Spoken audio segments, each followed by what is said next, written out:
The credit card statement lay open on my kitchen table like a wound that wouldn't heal. $17,000. Wedding flowers, catering deposits, venue fees, all charged to the card I'd foolishly added Zoe to for emergencies 3 years ago. My daughter's wedding expenses, paid with my teacher's pension and the small inheritance from Donald's life insurance. I traced my finger along the itemized charges, each one a small betrayal.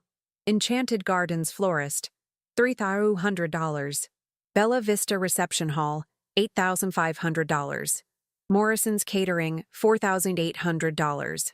The numbers blurred as my eyes filled with tears I refused to let fall. At 62, I should have known better. I should have learned by now that my children's love came with price tags attached. The house felt cavernous around me, filled with the echoes of a family that had slowly, methodically, erased me from their lives. Donald's reading chair still sat by the window, though he'd been gone 4 years now. I'd kept everything exactly as it was the day he died, partly from grief, partly from the desperate hope that maintaining the familiar would somehow keep me tethered to a time when I mattered to someone. My phone buzzed against the granite countertop. The kitchen island Donald had surprised me with for our 20th anniversary. A text from Zoe. "Hey Mom, can you pick up some groceries for us? Running late from wedding stuff. Just the usual. Thanks." The usual. As if I were hired help. As if the $17,000 I'd unknowingly funded her dream wedding with meant nothing. As if I were nothing. I set the phone face down and returned to the statement, running calculations in my head. My monthly pension was $2,800. After the mortgage, utilities, and basic expenses, I had perhaps $400 left each month. At this rate, paying off Zoe's wedding would take me. The front door slammed, followed by the familiar sound of my son Jerry's heavy footsteps. He'd moved back in 6 months ago after his divorce, claiming he needed time to get back on his feet. At 34, Jerry had perfected the art of temporary arrangements that became permanent impositions. "Mom, I need to borrow your car tonight," he called from the hallway, not bothering to come into the kitchen. "Rebecca and I are going to look at that apartment in Riverside." Rebecca. The 26-year-old yoga instructor he'd been dating for 3 months, who treated my home like her personal spa retreat. She did her meditation practices in my living room, leaving crystals and sage burning that triggered my allergies. When I'd gently mentioned it, Jerry had accused me of being unwelcoming and stuck in the past. "Jerry?" I called back, my voice steady despite the rage building in my chest. "Can you come here, please?" He appeared in the doorway, already irritated. His dark hair was disheveled, and he wore the expensive jeans I'd bought him for Christmas, back when I thought gifts might bridge the growing distance between us. "What's up? I'm kind of in a hurry." I gestured to the credit card statement. "Did you know about this?" Jerry's eyes flicked to the papers, then away. A tell I'd learned to read when he was 10 years old and stealing cookies from the jar. "Know about what?" "Your sister charged $17,000 to my credit card for her wedding." A pause. Then a shrug that made my blood run cold. "Yeah, she mentioned something about that. Look, Mom, it's just money. You can afford it. And Zoe's been so stressed about the wedding." "Just money?" The words came out sharper than I intended. "Jerry, this is my entire emergency fund. It's a loan," he said, examining his fingernails. "She'll pay you back eventually. Besides, you've got the house, your pension. You're fine." I stared at my son. This man I'd raised, whose scraped knees I'd bandaged, whose dreams I'd supported through 2 failed business ventures, and a marriage that ended because he couldn't hold a job longer than 8 months. Who now stood in my kitchen, in my house where he paid no rent, dismissing my financial security as inconsequential. "Where's Zoe's engagement dinner?" I asked suddenly, changing tactics. Jerry froze. "What?" "The engagement dinner. I haven't received an invitation." "When is it?" Another pause. Longer this time. "Oh, that. Yeah, I think they might have already had it. Like, a small thing. You know how Zoe is about keeping things intimate. The lie hung in the air between us like a physical thing. I could feel it settling into my bones, joining the accumulated weight of 1,000 small exclusions, dismissals, and casual cruelties. Birthday dinners I wasn't invited to. Grandchildren's recitals I learned about through Facebook posts. Family photos I wasn't included in because you never like how you look in pictures, Mom. I see. I folded the credit card statement carefully, precisely. And the wedding? Will I be attending that? Of course you're invited to the wedding, Mom. Don't be dramatic. Dramatic. As if asking to be included in my own daughter's life was theatrical overreach. Keys are on the hook, I said quietly. Try to have the car back by midnight. Jerry grabbed the keys and paused at the doorway. For a moment, I thought he might apologize, might acknowledge the hurt in my voice. Instead, he said, "Oh, and Rebecca's going to stay over tonight. We'll try to keep it down."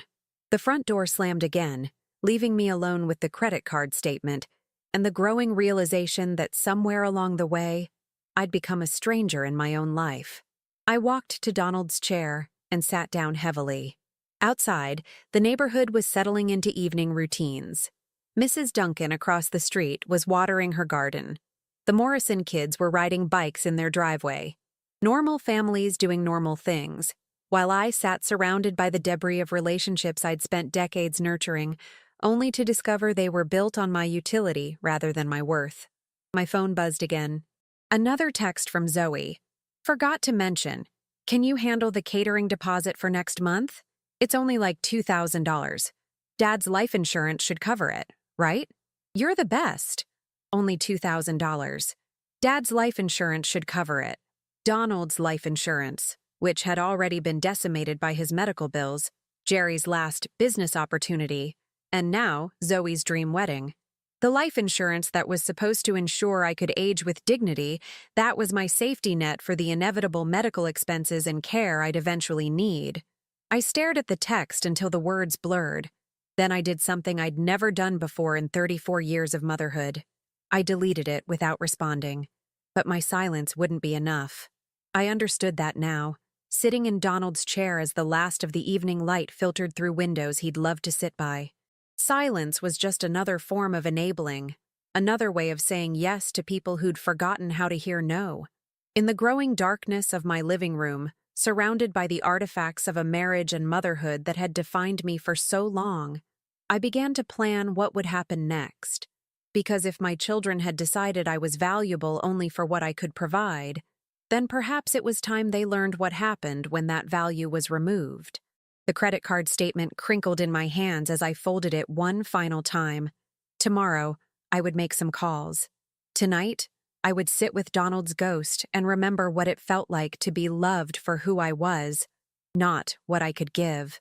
The house settled around me with its familiar creaks and sighs, and for the first time in months, the silence felt like possibility rather than abandonment. The morning light streaming through my bedroom window felt different somehow. Sharper, more purposeful. I'd slept better than I had in months, as if some internal machinery had finally clicked into place. By 7 a.m., I was dressed and ready to begin what I now thought of as my reckoning. My first call was to the credit card company. "I need to report unauthorized charges," I told the customer service representative, my voice steady and clear. "My daughter has been using my card without permission for several months." The woman on the other end was professional. Sympathetic even. Yes, they could freeze the card immediately. Yes, they could dispute the charges. Yes, they would begin an investigation. I provided the specific transactions, dates, amounts. $17,000 of unauthorized wedding expenses. "Ma'am, I do need to inform you that if these charges are found to be fraudulent, it may result in criminal charges being filed against the cardholder." "I understand," I said. And I did. Completely. My second call was to my bank. "I'd like to remove someone from my account," I told them. "My son Jerry. He's been an authorized user for 2 years, but I'm revoking that access immediately." The banker was efficient, asking only the necessary questions. Within 10 minutes, Jerry's access to my checking and savings accounts was terminated. The debit card he'd been using for his temporary expenses would be declined by noon. My third call was to my lawyer, Janet Morrison. No relation to the Morrison kids on my street, but a sharp woman in her 50s who'd handled Donald's estate. "Sandy?" Janet's voice was warm but concerned. "It's been a while. What can I help you with? I need to revise my will, I said. Completely. And I need to explore my options regarding some unauthorized credit card use. We scheduled an appointment for that afternoon. By 9 a.m., I was sitting in my car outside Riverside Elementary, where I'd taught third grade for 32 years before retiring. The parking lot was busy with morning drop-offs, and I watched parents hurrying their children toward the building with lunchboxes and backpacks, the same daily ritual I'd witnessed for decades. My phone rang. Zoe. I let it go to voicemail. It rang again immediately, then again. On the fourth call, I answered. Mom, thank God. Zoe's voice was frantic. Something's wrong with your credit card. The florist called saying the payment for the centerpieces was declined. I tried calling them back, but the card has been frozen, I said calmly. What? Why? Mom, the wedding is in 6 weeks. We have vendors who need to be paid. The final payment for the venue is due Friday. I'm aware of the timeline, Zoe. A pause. Then her voice changed, taking on the wheedling tone she'd perfected as a teenager. Mom, come on. Whatever's wrong with the card, we can fix it. Just call them and tell them it's okay. These are legitimate charges. Are they? I asked. Because I don't recall authorizing $17,000 in wedding expenses. You said I could use the card for emergencies. The wedding deposits were emergencies. If we didn't pay them, we'd lose the venues, the vendors. Your wedding is not my financial emergency, Zoe. The silence stretched between us. I could hear her breathing, calculating, trying to find the right combination of words that would make me capitulate as I always had before. Mom, you're being unreasonable. This is my wedding. Your only daughter's wedding. Don't you want me to be happy?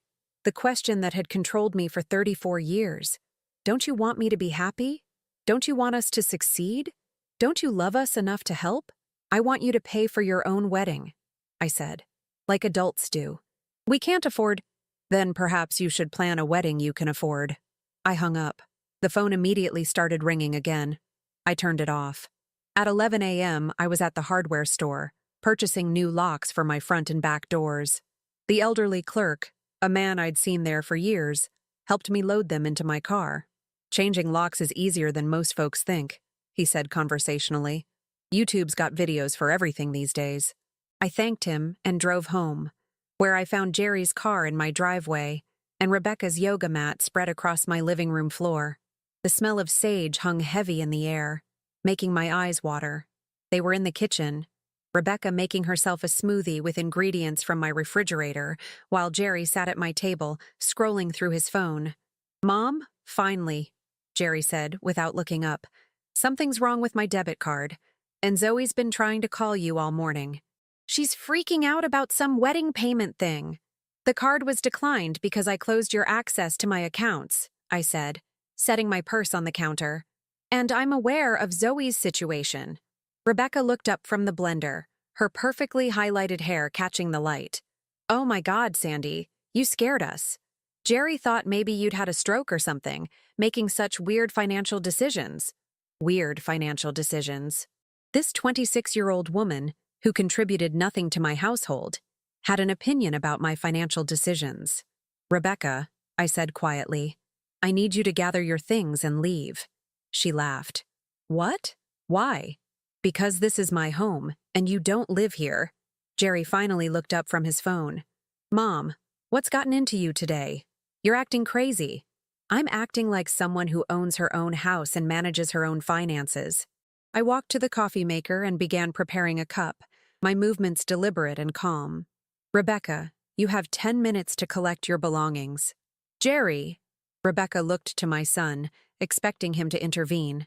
Jerry stood up, his jaw set in the stubborn expression I remembered from his teenage years. Mom, stop it. You're embarrassing yourself. Rebecca is my girlfriend, and she's welcome here. Not anymore. This is ridiculous. Over what, some credit card mix-up? Zoe will pay you back. She always does. I turned to face my son fully. When has Zoe ever paid me back, Jerry? The car insurance I covered when she was in college? The security deposit for her first apartment? The loan for her master's degree that was supposed to be temporary? That's different. That's what parents do. No, I said. That's what I did. Past tense. Rebecca had gone very still, the smoothie forgotten. Maybe I should go, she said quietly. Yes, I agreed. You should. Jerry's face was flushing red. If Rebecca leaves, I leave too. The ultimatum hung in the air between us. For 34 years, those words would have terrified me. The threat of my children withdrawing their presence, their love, their approval had been the ultimate weapon in their arsenal. I sipped my coffee and found it perfect. Your choice, I said. But if you leave, you don't get to come back whenever it's convenient. You don't mean that. But I did mean it, and something in my expression must have conveyed that, because Jerry's confident demeanor faltered. Mom, come on. Let's talk about this rationally. You're upset about the money thing, I get it. But throwing away your family over some credit card charges? I'm not throwing away my family, Jerry. I'm simply declining to continue funding adults who treat me like an ATM with a kitchen. Rebecca gathered her yoga mat and crystals with impressive speed. I'll wait in the car, she murmured to Jerry, practically fleeing the kitchen. My son and I stood facing each other across the kitchen island. The same island where I'd served him countless meals, helped with homework, listened to his dreams and disappointments, where I'd comforted him through his divorce and celebrated his small victories. This isn't you, Mom, he said, his voice softer now, trying a different approach. You're not cruel. You don't cut people off. You're the one who keeps the family together. I agreed, but keeping a family together requires more than one person's effort. My phone, which I'd turned back on, buzzed with another call from Zoe. I looked at the screen and deliberately let it go to voicemail. Zoe's probably crying right now, Jerry said. Her wedding is ruined. Her wedding is not ruined. She simply needs to find a way to pay for it herself. With what money? She's a teacher, Mom. She makes nothing. I was a teacher too, Jerry. For 32 years, I managed to pay for my own wedding. That was different. Things cost less then. Things cost less because people planned according to their means. Jerry was quiet for a long moment, studying my face as if seeing me clearly for the first time in years. What do you want from us? He asked finally. It was a good question. What did I want from them? An apology? A recognition of how they'd taken advantage of my love? A promise to change? I want you to be adults, I said. I want you to take responsibility for your own lives and decisions. I want you to stop treating me like a resource to be exploited. And if we don't, then you'll discover what life looks like without my financial support. Jerry grabbed his jacket from the back of the chair. Fine. You want to play hardball? We can play hardball. But don't expect us to come crawling back when you get lonely and realize you've alienated the only people who love you. The only people who love you. The casual cruelty of it took my breath away for a moment. Goodbye, Jerry, I said. He slammed the door hard enough to rattle the windows. I finished my coffee in the sudden quiet of my kitchen, then went to get the new locks from my car. I had work to do. The new locks were installed by 3 p.m., and I tested them twice to make sure they worked properly. The clicking sound they made, solid, decisive, felt like a door closing on one chapter of my life and opening to another. I kept one key and secured the other in my jewelry box, next to Donald's wedding ring. My appointment with Janet Morrison was at 4. Her office downtown still smelled of leather and old books, the same comforting scent I remembered from when she'd helped us navigate Donald's final months. Janet herself looked exactly the same. Silver hair pulled back in a neat bun, reading glasses perched on her nose, sharp eyes that missed nothing. Sandy?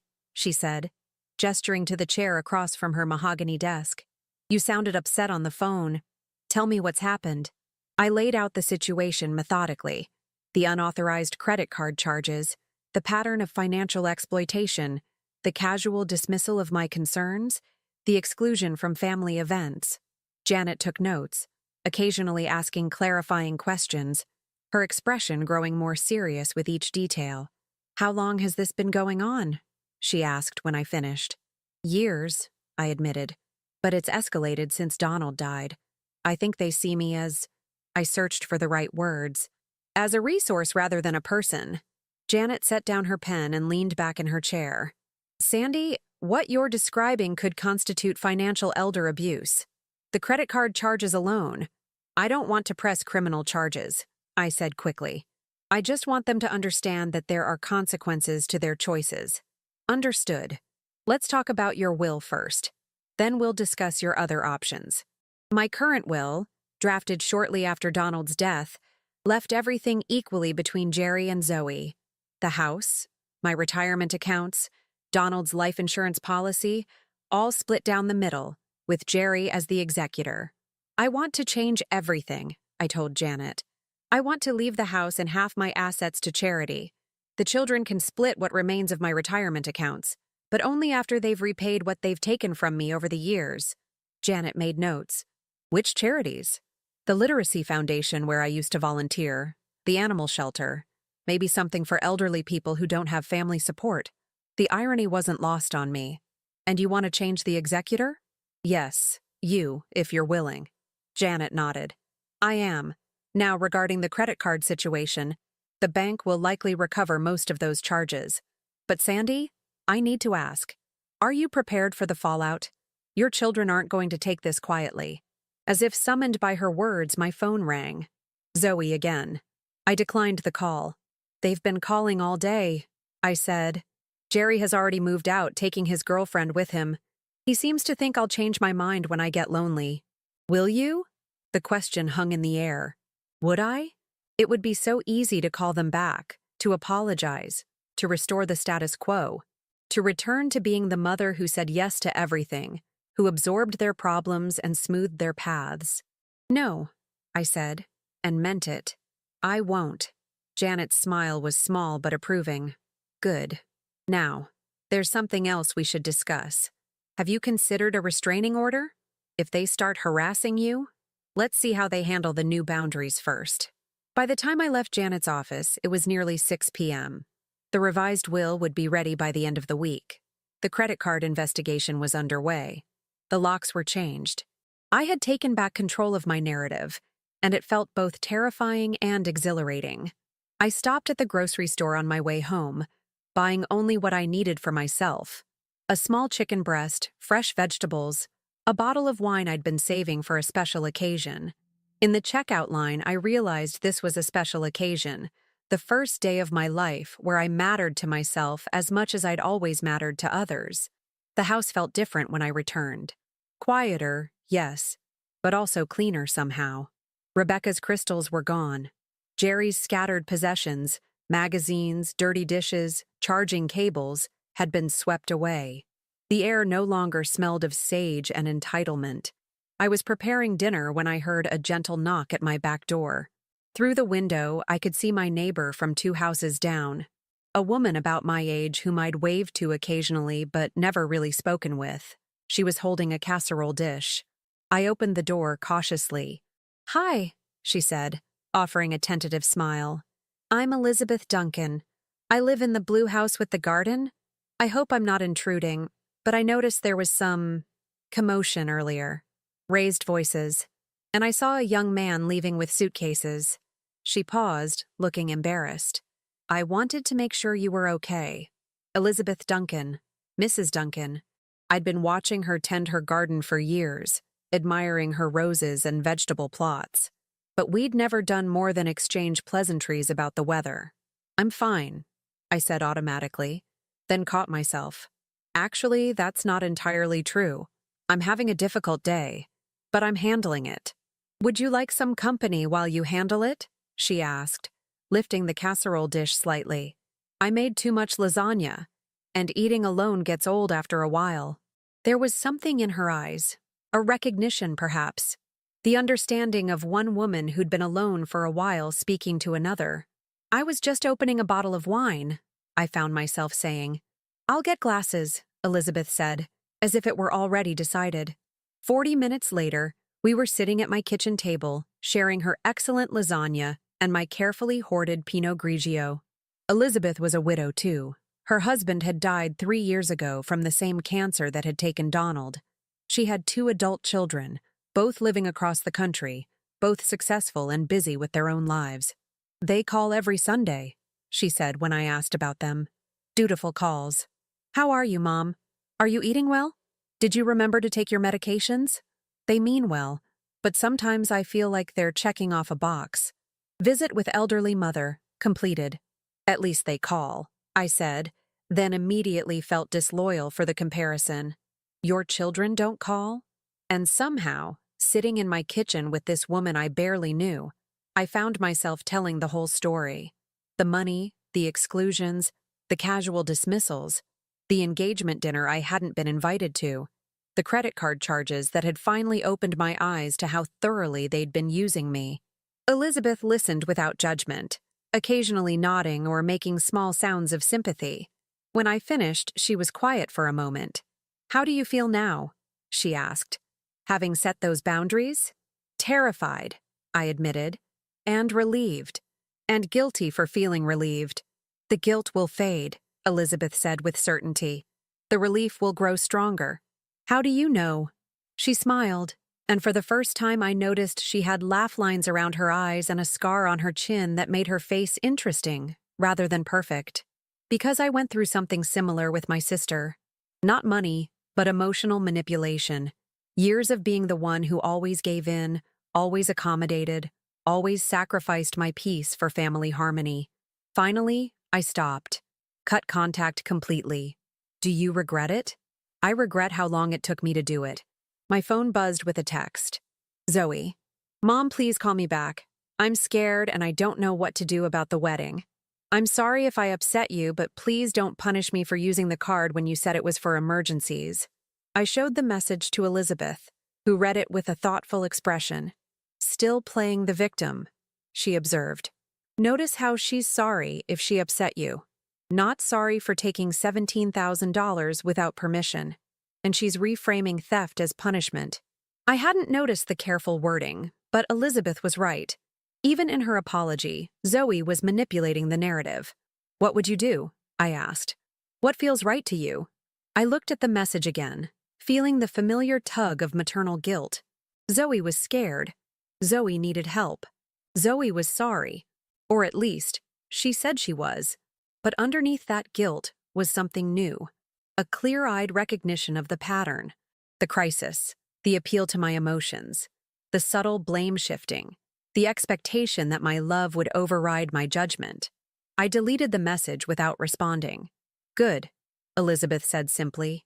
We talked until nearly 10 p.m., about books and gardening and the peculiar loneliness of widowhood, about children who saw their parents as ATMs and the difficulty of loving people who didn't see you clearly, about the courage it took to choose your own peace over others' expectations. When Elizabeth finally left, promising to return the lasagna dish the next day, I felt something I hadn't experienced in years, the beginning of a friendship that wasn't based on what I could provide, but on who I was. I was washing our wine glasses when my phone rang one more time. Jerry. "Mom?" His voice was different, less confident, more uncertain. "Look, maybe we got off on the wrong foot today. Rebecca and I are staying at her place tonight, but I wanted to call and, I don't know, talk." "I'm listening." "The debit card thing really messed us up. I had to pay for dinner with quarters I found in the car." He paused, clearly expecting me to offer to fix the problem. When I didn't, he continued. "Zoe's really upset. She's been crying all day. The wedding venue called and said if they don't get the final payment by Friday, they're canceling the booking. That sounds stressful for her." Another pause. "Mom, I don't understand what's happening. You're acting like a stranger. Maybe you never really knew me very well." The silence stretched between us. Finally, Jerry said, "So what now? We just don't talk anymore?" "We can talk anytime you want, Jerry. But the conversation will be different now." "Different how?" "I won't be giving you money. I won't be solving your problems. I won't be pretending that being taken advantage of is the same thing as being loved." "Jesus, Mom, you make it sound like we're criminals or something." "Aren't you?" The question hung in the air. I could hear him breathing, could almost feel him struggling with a response that would restore the old dynamic without acknowledging any wrongdoing. "I need to think about this," he said finally. "Take all the time you need," I told him, and meant it. After he hung up, I sat in my quiet kitchen, surrounded by the evidence of an evening that had surprised me. 2 wine glasses, the lingering scent of Elizabeth's homemade lasagna, the sense that perhaps there was life beyond the boundaries I'd always accepted. Tomorrow would bring new challenges. Zoe would escalate her appeals. Jerry would try different tactics. They would involve other family members, mutual friends, anyone who might pressure me to return to my former role. But tonight, for the first time in years, I went to bed feeling like I was exactly where I belonged. The siege began on Thursday morning. I woke to find Zoe's car in my driveway and my daughter sitting on my front porch, still in yesterday's clothes, mascara streaked down her cheeks. Through the window, I could see she'd been crying for hours. I made coffee and toast, took my time getting dressed, and finally opened the front door at 8:30. "Mom?" Zoe's voice was hoarse. "I've been here since 5 a.m. We need to talk." "Good morning, Zoe. You look terrible." She struggled to her feet, swaying slightly. "I didn't sleep. I can't eat. The wedding is ruined, and I don't understand why you're doing this to me." "I'm not doing anything to you," I said calmly. "I'm simply not doing things for you anymore." The venue canceled. They called yesterday afternoon. The final payment was due, and when they couldn't process it, she dissolved into fresh tears. 2 years of planning, Mom. 2 years. And now we have nothing. I studied my daughter's face, really looked at her, perhaps for the first time in months. At 31, Zoe still had the ability to make herself look like a wounded child when she wanted something. Her fiancé, David, a decent man from what I knew of him, probably had no idea how skilled she was at emotional manipulation. "What does David think about all this?" I asked. "David doesn't know," she said quickly. "I haven't told him about the money problems. He thinks everything's paid for. Mom, please, I'm begging you. Just this once, help me fix this. Just this once." The phrase that had preceded every financial request for the past decade. "Zoe, sit down," I said, settling into one of the porch chairs Donald had built years ago. "We're going to have a conversation, but it's not the conversation you're expecting." She perched on the edge of the other chair like a bird ready to flee. "If this is about paying you back, I will. I promise. Once David and I are settled after the honeymoon." "When did you decide I wasn't worth including in your engagement dinner?" The question clearly caught her off guard. "What?" "Your engagement dinner. When did you and David decide that your father's death meant I was no longer family?" Zoe's mouth opened and closed like a fish. "That's not... It wasn't like that. It was just immediate family. David's parents, his sister. I am your immediate family, Zoe. I'm your mother. I know that, but when did you decide that using my credit card without permission was acceptable? You said I could use it for emergencies. A wedding is not an emergency. A wedding is a choice. And even if it were an emergency, $17,000 requires a conversation." Zoe's composure was cracking. "Fine. I should have asked first. I'm sorry. But the damage is done now, and we can fix it if you'll just..." "No." The word hung between us like a physical barrier. Zoe stared at me as if I'd spoken in a foreign language. "What do you mean, no?" "I mean, I'm not fixing your problems anymore. I'm not paying for your choices anymore. I'm not being treated like an ATM with a house attached anymore. You're my mother." "Yes," I said quietly. "I am. And for 31 years, I've shown you what unconditional love looks like. I've sacrificed, supported, and enabled you through every crisis and poor decision. And in return, you've learned to see me as a resource rather than a person." Zoe was crying again, but these tears were different. Angry, frustrated. "So what? You're just going to abandon me? Let my wedding be ruined because you're having some kind of midlife crisis? I'm 62, Zoe. If I'm having any kind of crisis, it's a late-life awakening." My phone buzzed with a text from Elizabeth. "Coffee later if you need reinforcements." The simple kindness of it, someone checking on me, offering support without expecting anything in return, made my resolve even stronger. "I need you to leave now," I told Zoe. "You're welcome to come back when you're ready to have an adult conversation about how we move forward." "An adult conversation?" Zoe's voice rose. "You want an adult conversation? Fine. Here's adult. You're a lonely old widow who's driving away the only people who care about you. You'll end up dying alone, and it'll be your own fault." The cruelty of it was breathtaking. Donald had been dead 4 years, and she was weaponizing my grief and fear of abandonment to manipulate me into compliance. "Goodbye, Zoe," I said, standing up and walking toward my front door. "Mom, wait!" The panic in her voice was real now. "I'm sorry, I didn't mean that. I'm just scared and upset and—" I closed the door and turned the deadbolt. Zoe pounded on the door for several minutes, alternating between apologies and threats, before finally driving away. I watched from my window as she sat in her car for another 20 minutes, probably calling Jerry or David or anyone who might convince me to change my mind. Around noon, the cavalry arrived. First came Jerry's ex-wife, Jennifer, someone I'd always liked despite the divorce. She rang the doorbell and stood on my porch with her hands clasped in front of her, looking uncomfortable. "Hi, Sandy," she said when I opened the door. "Jerry asked me to come talk to you." "How are you, Jennifer? How are the kids?"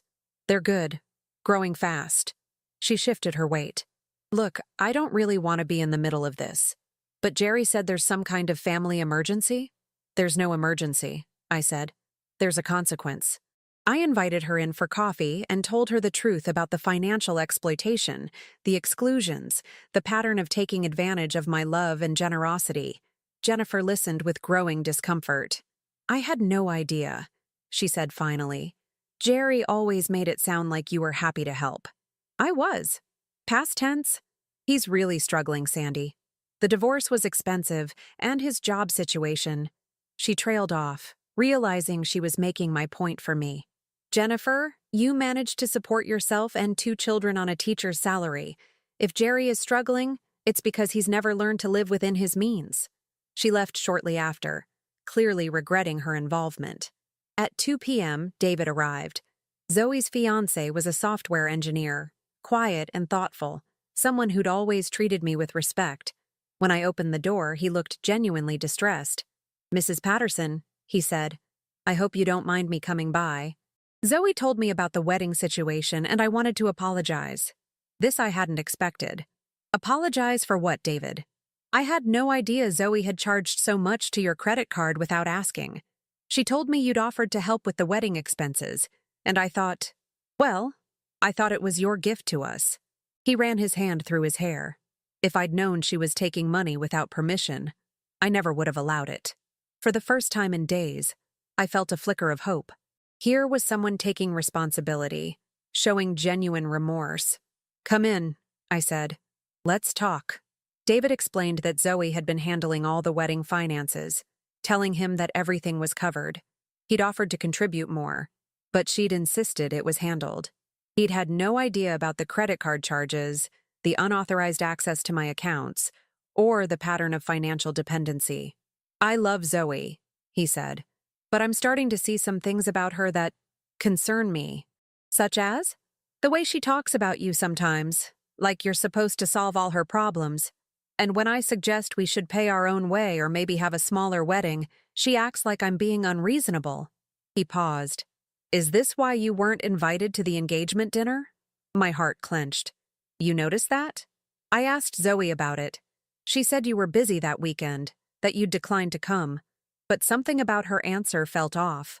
I told him the truth about that, too. About learning from Jerry that I'd been excluded, about the pattern of being left out of family gatherings, about being made to feel like an inconvenience in my own daughter's life. David's face grew increasingly troubled. "Mrs. Patterson, I'm so sorry. I had no idea. If I'd known, I would have insisted you be included." "What will you do now?" I asked. "I don't know," he admitted. "Zoe's been talking about eloping to Vegas, using our savings. But honestly, I'm starting to wonder if this is the right time for us to get married. If we can't communicate honestly about money and family—" He shrugged helplessly.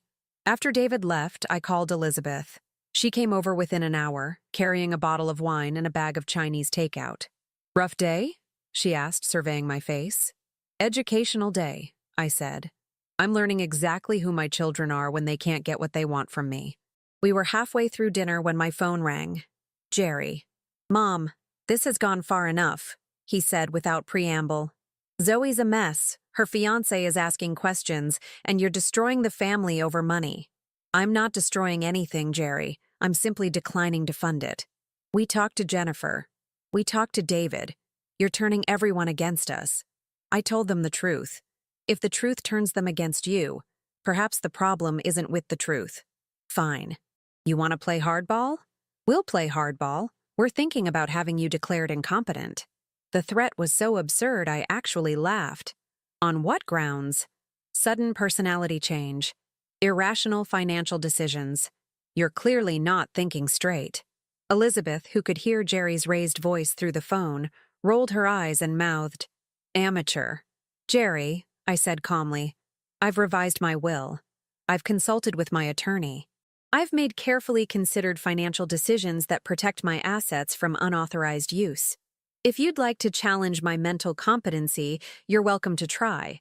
But I should warn you, Janet Morrison has excellent documentation of my decision-making process."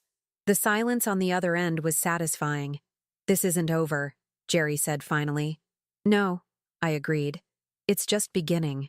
After I hung up, Elizabeth refilled our wine glasses. "How are you feeling?" "Like I'm standing at the edge of a cliff," I admitted.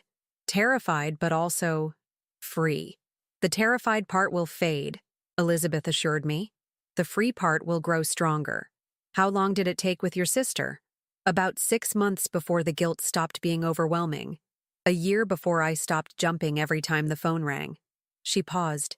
"But Sandy, I need to ask, are you prepared for the possibility that they might not come around? That this might be permanent?" The question I'd been avoiding. Was I prepared to lose my children forever, rather than return to being their emotional and financial safety net? I thought about Zoe's cruel words about dying alone, about Jerry's threats and manipulations, about 34 years of being taken for granted, dismissed, and excluded. Then I thought about Elizabeth's friendship, freely given, about David's genuine respect and remorse, about the peace I'd felt in my own home for the first time in years. "Yes," I said, "I think I am." Outside, the sun was setting over my neighborhood, painting the sky in shades of pink and gold. Tomorrow would bring new challenges, new attempts at manipulation, new tests of my resolve. But tonight, I was a woman who mattered to herself as much as she'd always mattered to others. And that, I was discovering, was enough. 3 weeks later, I was in my garden when David's car pulled into my driveway. The past 21 days had been the quietest of my adult life.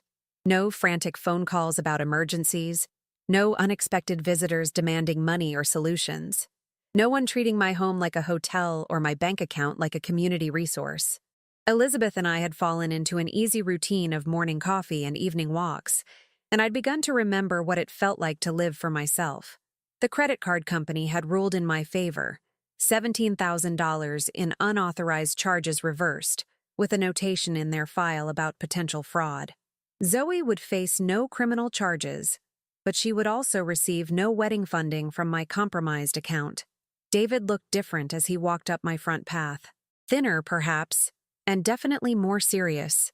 He carried an envelope in his hand. "Mrs. Patterson," he said when I answered the door. "Do you have a few minutes?" "Of course. Would you like some iced tea?" We sat on the back patio, where Donald's roses were finally blooming again after years of my neglectful care. I'd been spending more time in the garden lately, rediscovering the peace that came from nurturing something that grew because you tended it, not because you funded it. "The wedding's off," David said without preamble. I set down my glass carefully. "I'm sorry to hear that." "Are you?" The question was direct, without accusation. I considered it honestly. "I'm sorry that you're hurt," I said. "I'm sorry that Zoe couldn't be the person you thought she was. But I'm not sorry that you discovered her true character before making a legal commitment." David nodded slowly. "That's what I thought you'd say. And you're right." He handed me the envelope. "This is for you." Inside was a cashier's check for $8,500, half of the credit card charges that had been reversed. "David, I can't accept this." "Yes, you can. It's my responsibility. I benefited from that money, even if I didn't know where it came from. The venue deposit, the catering down payment, those were for my wedding too." I looked at the check, then at this young man who was taking responsibility for something that wasn't technically his fault. "What did Zoe say when you told her you were bringing me this?" David's laugh was bitter. Zoe doesn't know I'm here. We haven't spoken since I called off the wedding 2 weeks ago. What happened? I asked her to have an honest conversation about money and family dynamics. I suggested we postpone the wedding and get some couples counseling to work through the communication issues. He paused. She told me I was being manipulated by a bitter old woman who couldn't stand to see her daughter happy. The familiar sting of Zoe's words was dulled by time and perspective. And you said? I said that if she couldn't see how she'd been treating you, then maybe we weren't ready to be married. David stared out at the garden. She packed her things that night, moved back in with her college roommate. And how do you feel about that? Relieved, he admitted, which probably tells me everything I need to know. We sat in comfortable silence for a while, watching Elizabeth's cat stalk something in the bushes next door. Can I ask you something, Mrs. Patterson? Sandy, and yes. How did you know? How did you finally decide to stop enabling her? I thought about the credit card statement spread across my kitchen table, about Donald's empty chair, about the slow accumulation of small cruelties that had finally reached critical mass. I realized I was grieving someone who was still alive, I said. I was mourning the daughter I thought I had, while ignoring the woman she'd actually become. David nodded. I think I was doing something similar. After he left, I sat alone on the patio with his check in my hands. It represented more than money. It was acknowledgement, respect, responsibility. Everything my own children had failed to offer. My phone rang. Elizabeth. How did it go with David? She asked. How did you know he was here? I may have been watering my plants near the fence, coincidentally. I laughed. It went well. He's a good man. And Zoe? Is about to learn what life looks like without a safety net. That evening, I was reading on the porch when a car I didn't recognize pulled up. Zoe got out of the passenger side, followed by a woman about her age. The college roommate, I assumed. Zoe looked different. Her hair was pulled back in a messy ponytail, her clothes wrinkled. The polish of her previous visits had been replaced by something rawer, more desperate. Mom, she said, stopping at the bottom of the porch steps. We need to talk. Good evening, Zoe. Hello, I said to her companion. This is Melissa, Zoe said impatiently. Look, I know you're mad at me, but this has gone too far. David's gone. The wedding's off. I'm basically homeless. You're staying with Melissa. Melissa's couch, in a studio apartment. Mom, I need to come home. There it was. The inevitable conclusion to her string of poor decisions and burned bridges. When everything else failed, return to the mother you'd systematically excluded and exploited. No, I said. What do you mean, no? I mean this isn't your home anymore. You made that clear when you decided I wasn't family enough to invite to your engagement dinner. Zoe's friend shifted uncomfortably. Maybe I should wait in the car. Maybe you should, I agreed. Melissa retreated quickly, leaving Zoe and me alone under the porch light Donald had installed decades ago. Mom, please. I know I made mistakes. Mistakes? I interrupted. Zoe, you stole from me. You lied to your fiancé about it. You excluded me from family events while expecting me to fund your lifestyle. You called me a bitter old woman when I finally set boundaries. I was upset. You were honest, I said quietly. For the first time in years, you told me exactly what you think of me. Zoe started crying, but these tears felt different from her previous performances. More genuine, perhaps. Or maybe I'd simply become immune to the manipulation. I don't have anywhere else to go, she whispered. You're 31 years old, Zoe. You have a master's degree and a teaching job. Figure it out. You're really going to let me be homeless? You're not homeless. You have options. You simply don't like them. Zoe wiped her nose with the back of her hand. What do you want from me? An apology? Fine. I'm sorry. I'm sorry I used your credit card. I'm sorry I didn't invite you to the dinner. I'm sorry I said those things about you dying alone. The apology felt hollow, delivered like a transaction. Sorry as currency, remorse as payment for restored privileges. What are you sorry for, Zoe? I just told you. No, you told me what you did. I'm asking what you're sorry for. She stared at me, clearly confused by the distinction. I don't understand what you want me to say. I want you to understand the difference between regretting consequences and regretting choices. Between being sorry you got caught and being sorry you hurt someone. You're playing word games. I'm trying to have a conversation with my daughter, but I'm beginning to think that person doesn't exist anymore. The truth of it settled between us like dust. Zoe opened her mouth to argue, then closed it. Some part of her, buried beneath years of entitlement and manipulation, seemed to recognize the accuracy of my assessment. So what now? She asked finally. We just don't have a relationship anymore? We can have a relationship, I said, but it will be different. It will be based on mutual respect rather than financial dependency. It will require you to treat me like a person rather than a resource. And if I can't do that, then you've answered your own question. Zoe stood there for a long moment, clearly struggling with concepts that should have been basic to any healthy relationship.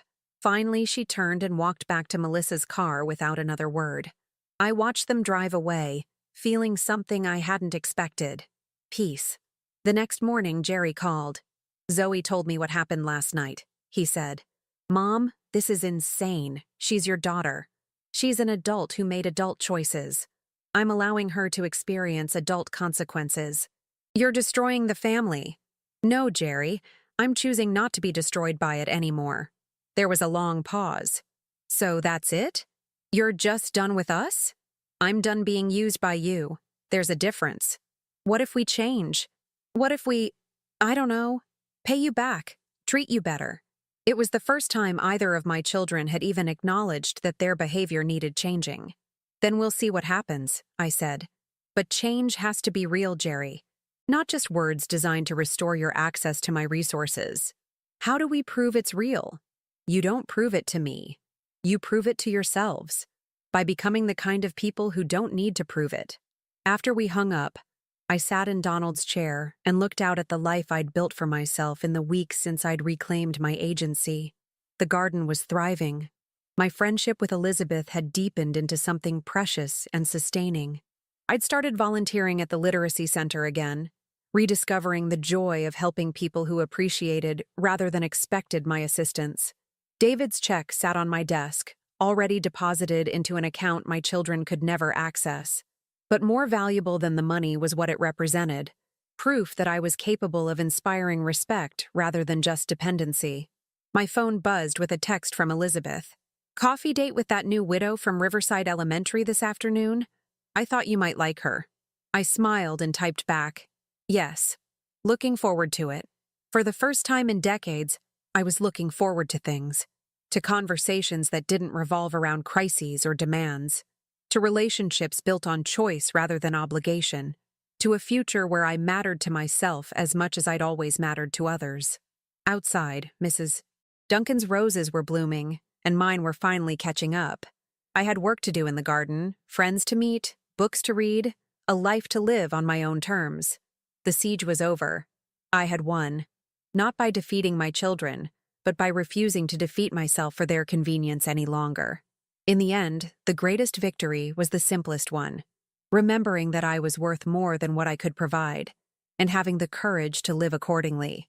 The afternoon sun streamed through Donald's favorite window, and for the first time since his death, the light felt like a beginning rather than an ending.